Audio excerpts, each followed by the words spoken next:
के पहले वर्डिंग से वर्डिंग मेरा चार्ज लगाए ना जूम ए बड़ो पड़ी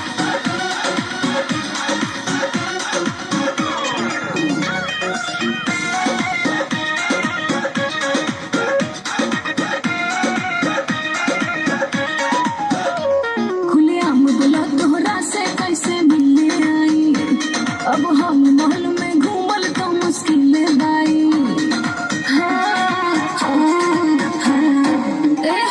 खुले आम बोला तोहरा से कैसे मिलने आई।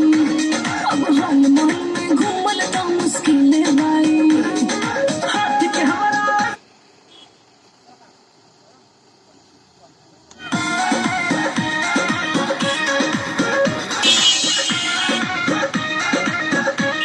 खुले आम बोला तोहरा से कैसे मिलने आई। अब हम महल